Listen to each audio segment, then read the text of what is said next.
Hello and welcome to Indus News Live with me, Osman Lone. We begin this hour with our top story, and that's in Syria, where 8 people have been killed and 16 others wounded after missiles fired by government forces struck a building in Idlib.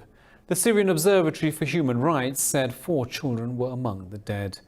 Intensified bombardments by the government and Russian forces have forced tens of thousands to flee Idlib in December. The United Nations has warned of further mass displacements if the violence continues.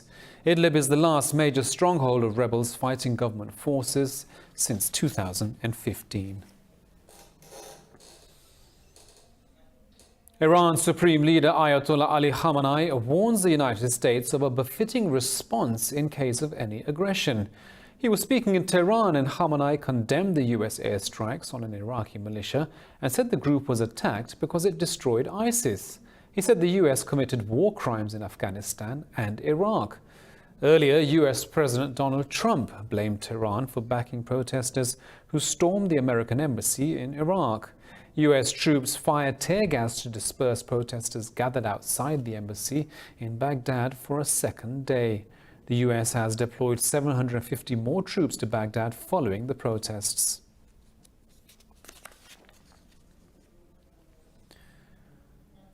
Now to Afghanistan, where 18 people have been killed in a clash between the Taliban and Afghan security forces in northern Takhar province.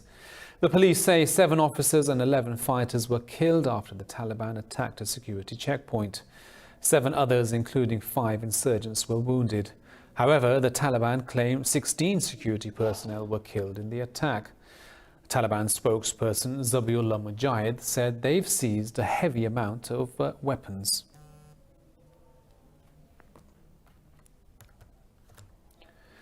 Well, in a related development, Afghanistan's High Peace Council says distrust between Kabul and the Taliban has jeopardized peace talks. The council issued a statement after the Taliban rejected media reports of a ceasefire in the country. The council said the government and the Taliban are not willing to change their hardline positions. It said this stance means the war will continue and the civilian population will be hit the hardest. The intra-Afghan talks were set to restart after a deal between the Taliban and the US fell through when Bagram Air Base was attacked on December the 11th. Now, as the crisis in Indian-occupied Kashmir continues, over the last 150 days, 8 million people are still under siege. The Indian Army continues its aggressive approach in the valley against international condemnation. Kashmir has been under a total lockdown now since the Indian government removed its special status on the 5th of August. Indus News has this report. In the last 5 months, the Indian authorities have arrested over 13,000 Kashmiris, including minors. The Kashmir Commerce Chamber said Valley's economy has suffered loss of $2.5 billion in this time period. An Indian fact-finding mission said Kashmiris have started a civil disobedience movement against the Indian government. The top US daily reported India's internet ban in the valley is longest by any democracy in the world. International, regional, and domestic bodies, including the UN, EU, OIC, and US Congress, have condemned the Indian atrocities in Kashmir. A recent report said the Indian government is rewriting the history textbooks of the valley to distort facts. Human Rights Watch and Amnesty International have also condemned India repeatedly and asked the world to take action. New Delhi has not allowed access to any foreign media and human rights bodies to see the ground situation in the valley. In a related development, Pakistan's Foreign Minister Shah Mahmood Qureshi says the radical Hindutva ideology is on the rise in India. Mr. Qureshi said India's Prime Minister Narendra Modi has destroyed its country's constitution. He said the BJP government is hostile towards Muslims in India and occupied Kashmir. The minister said the current situation in India has proved the two-nation theory was right and justified. Qureshi said Pakistan needs to be ready at all times as a new hybrid war has been launched against the country.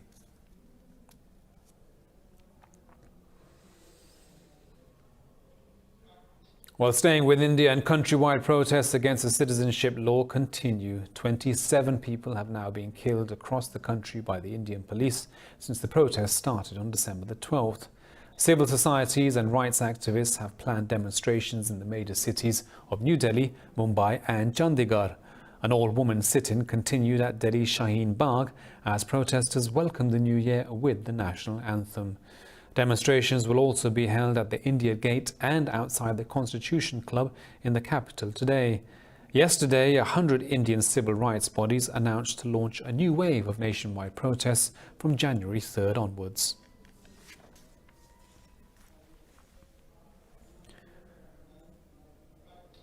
Now, as anti-citizenship protests continue across the country, the Indian police are specifically targeting Muslims.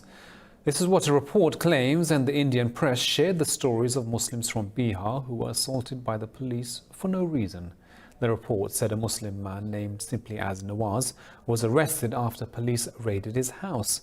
It said a minor was arrested from the house along with his uncle and other relatives. The report added that the police detained and beat another Muslim man while he was coming back from work. It said all the arrested individuals are still in police custody without any charge.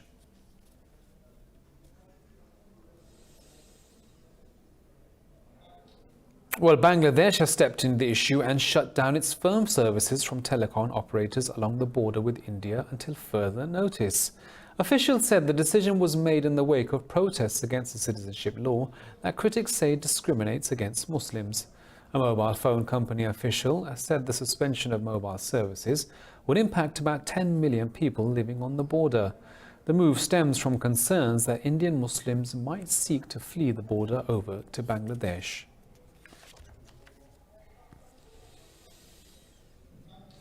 In the Horn of Africa in Somalia, security forces killed 20 al-Shabaab militants in southern Lower Shabelle region.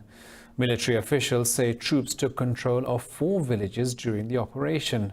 Now, this comes days after al-Shabaab killed over 80 people in a bombing on the outskirts of the capital in Mogadishu.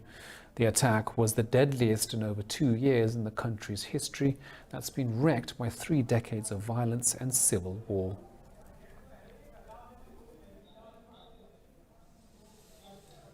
North Korea's leader Kim Jong-un has ended a ban on nuclear and intercontinental ballistic missile tests.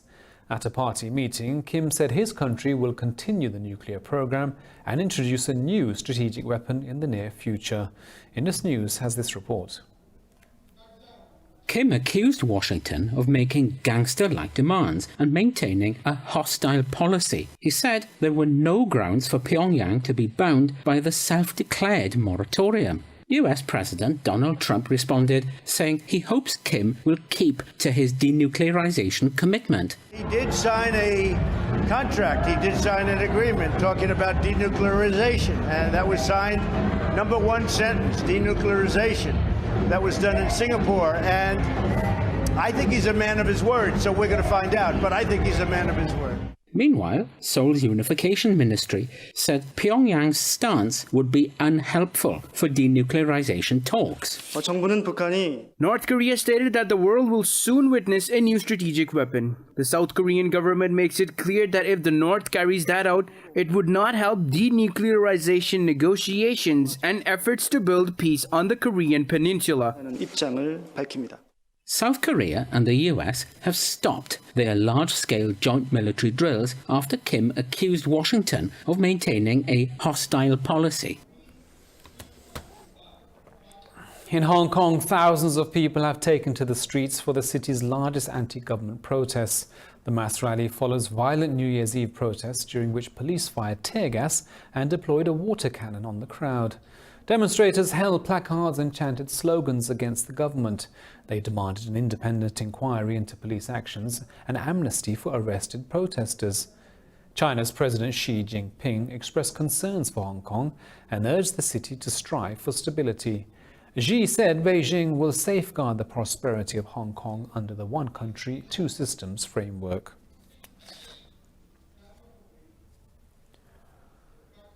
Well, we'll be back with more news from around the world right after this short break.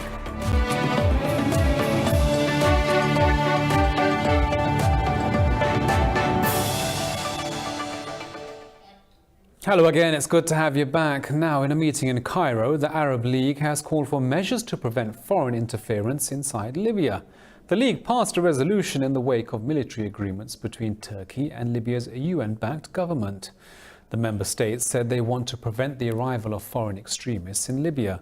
They expressed concern at the military escalation in the country, threatening the stability of the entire region. In response, Libya has accused the Arab League of double standards. Libyan envoy Saleh Shamahi condemned the maritime agreement with Turkey, and Ankara responded, saying the Arab League remains silent, unable to demonstrate support for Libya's legitimate government.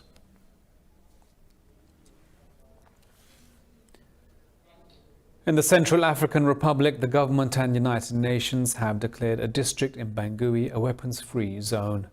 Earlier, 30 people were killed after clashes broke out between a militia and traders angered by extortion. The UN has called for both sides to disarm. UN forces in the Kar region said anyone seen with weapons will be arrested, disarmed or neutralized if they resist.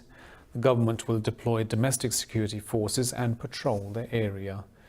The CAR has been gripped by violence since 2014 after President Francois Bozizé was removed in a coup.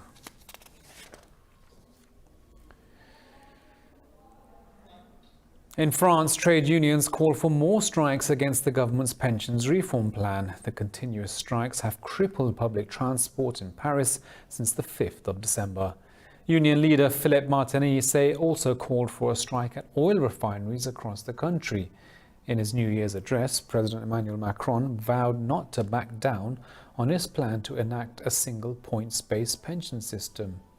The government and unions are due to hold their next talks on the 7th of January.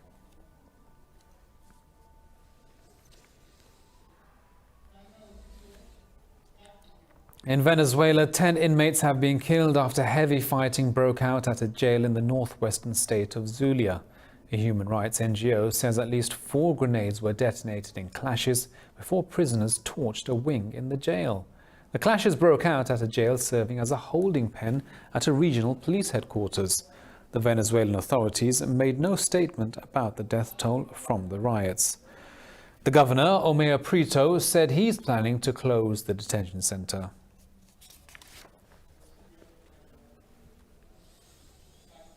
Abu Dhabi's Crown Prince Mohammed bin Zayed Al Nahyan arrives in Pakistan tomorrow on a day-long visit.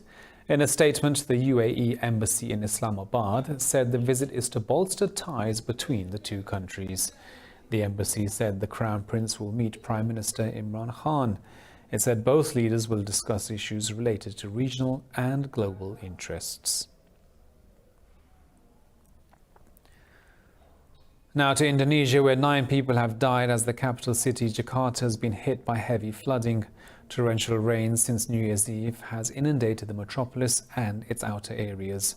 Jakarta's disaster management agency says a 16-year-old boy was electrocuted by a power line, while 3 others died from hypothermia. Electricity has been switched off in hundreds of waterlogged neighborhoods across Jakarta, which is home to 30 million people. Some train lines in one of the city's airports have also been closed. The East Jakarta Fire and Rescue Agency says more than 500 residents have been evacuated.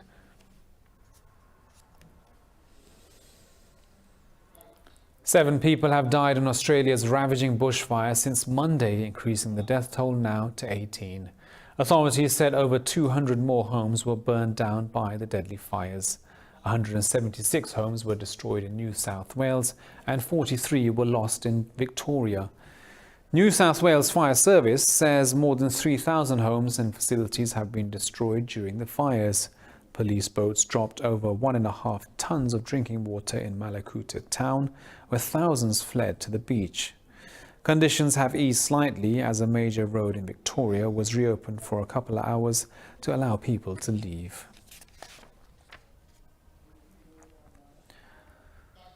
Well, California is also experiencing wildfires, but a group of university researchers are developing a radar system to record, understand and examine the fires and find out what causes them and why. More in this report.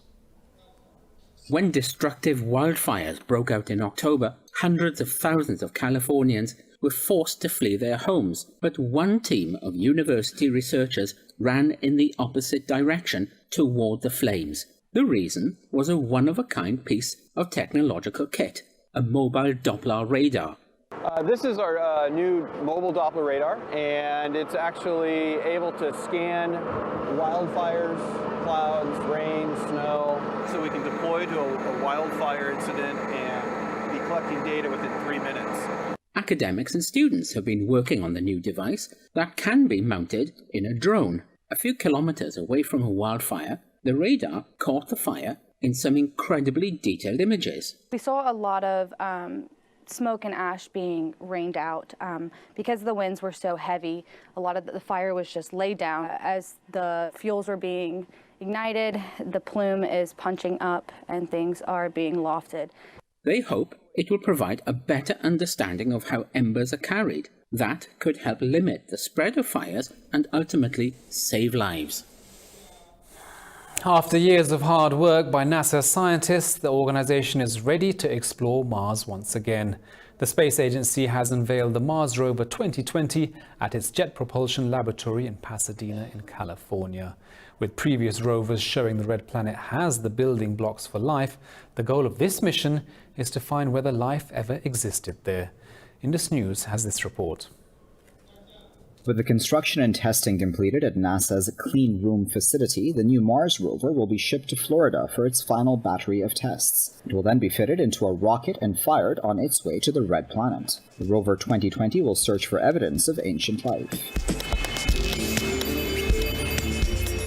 The trick, though, is that we're looking for trace levels of chemicals from billions of years ago on Mars. Like any tourist, NASA's rover will want to bring home a few souvenirs. But instead of putting them into a suitcase, it will drop a cargo onto the Martian surface and wait for another spacecraft to fetch them for the trip home. We're going to collect 20 to 30 probably for return.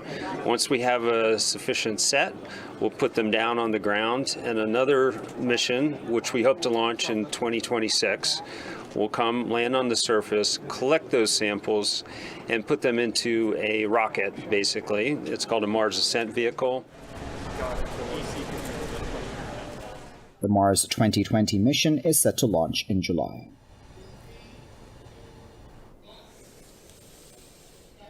In China's Yaqishi city, winter lasts longer than usual, but surprisingly, local tourism and manufacturing is flourishing under the harsh conditions.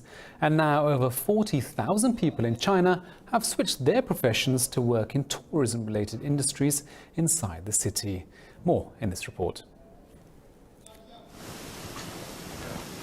In Yaqishi city, the rich forest and plenty of snow has become a treasure, attracting visitors for the whole year. The temperature here could be as low as -40 degrees Celsius. Visitors from Beijing told they were quite impressed by the place. It's amazing, especially the soft rime. I've been here before, in the summer and autumn. It's great to see the snow here in winter now. The place is now a top choice for vehicle companies to conduct vehicle tests during winter. 4 automobile businesses have established their winter automobile test fields here, testing over 1,200 vehicles every year. Yaqishi City offers an extremely long testing cycle, 4.5 months, which is important to vehicle performance tests. Though Beijing does not possess rich ice resources as its fortunate northern neighbors, but using advanced technology, the authorities have turned the National Aquatics Center into Ice Cubic. The Winter Ice Shift Plan will enable us to retain the legacy of 2008 Summer Olympic Games and the 2022 Winter Olympic Games, greatly reducing the cost. The stadium is ready for holding winter sports events like curling, with previous swimming pools turned into ice fields. As we all know, it's the 1st of January 2020 and the world celebrated the New Year with firework displays from around the world, from Sydney to New York. Large crowds gathered at historic landmarks to bring in the new year. Indus News takes a look at some of the celebrations around the world in this report.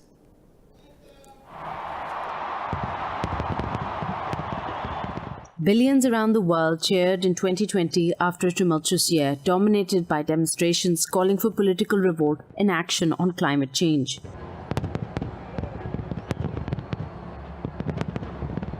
The New Year Eve celebration started from New Zealand with iconic fireworks and laser light animations in Auckland.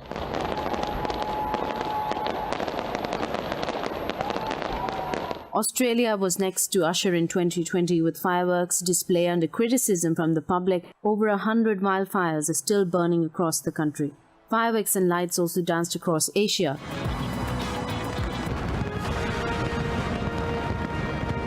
Taiwan launched fireworks over the Taipei 101 Tower, while South Korea and Beijing celebrated with tolling bells, singing, dancing and banging drums.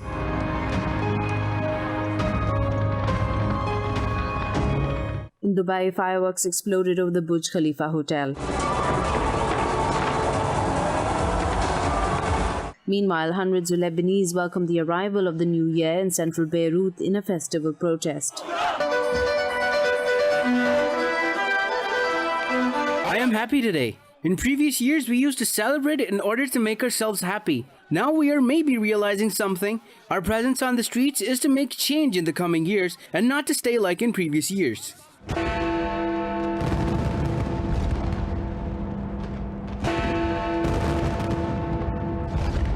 In Europe, large crowds gathered capitals at landmarks like Big Ben in London, the Arc de Triomphe in Paris, the Parthenon in Athens, and the Kremlin in Moscow.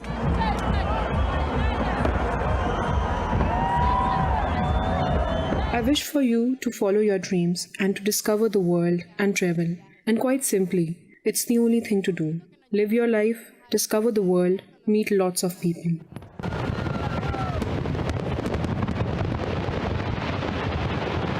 Brazil celebrated the New Year with fireworks display over Copacabana Beach, Rio de Janeiro.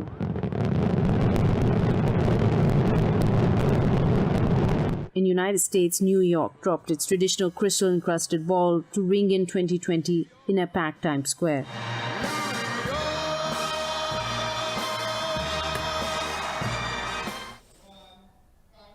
Well, we'll be back with more news right after this short break, so do stay with us.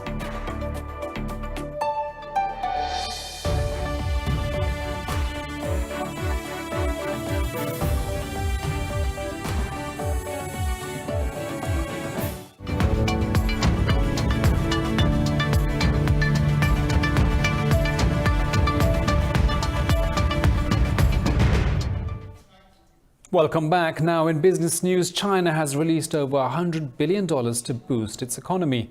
The People's Bank of China said it's cutting the amount of cash all banks must hold in reserve.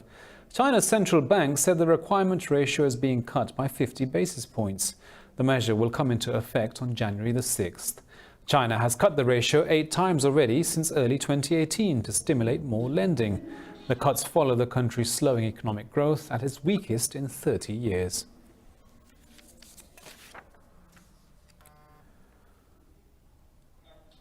Well, the tea from Kenya's highlands has satisfied tea drinkers from London to Lahore for generations. But now the prized black tea isn't fetching the prices it used to. Factories are now experimenting with a range of new tea leaves and methods in an attempt to beat unstable prices. Indus News has this report. These women have hand-picked tea in Kenya's highlands for years. The process of curing and shredding the leaves has remained the same for decades. But Kenya's prized black tea is not fetching the prices it once did, forcing the top supplier of the world's most popular drink to try something new. Factory workers are experimenting with a range of boutique teas, deviating from decades of tradition in the quest for new customers and a buffer against unstable prices. And we are now trying to diversify to orthodox teas, the type that Sri Lanka produces. Now that orthodox tea will enable us to enter new markets such as Russia and those other states around Russia. Workers in Unyeri are being retrained in the production of orthodox tea, a slower, more delicate process that preserves the leaf for a more flavourful result. The shift towards orthodox teas has been costly, with the change in working culture also proving to be a challenge for farmers and labourers. But with prices for Kenya's traditional, finely cut tea falling, the risk was necessary to take.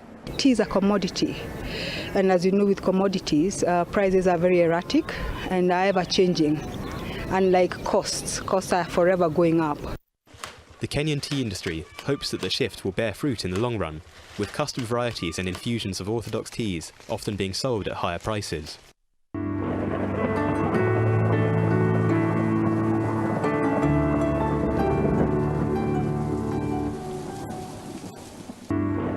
Well, it's 7 degrees here in Lahore, but let's take a look at the weather around the world.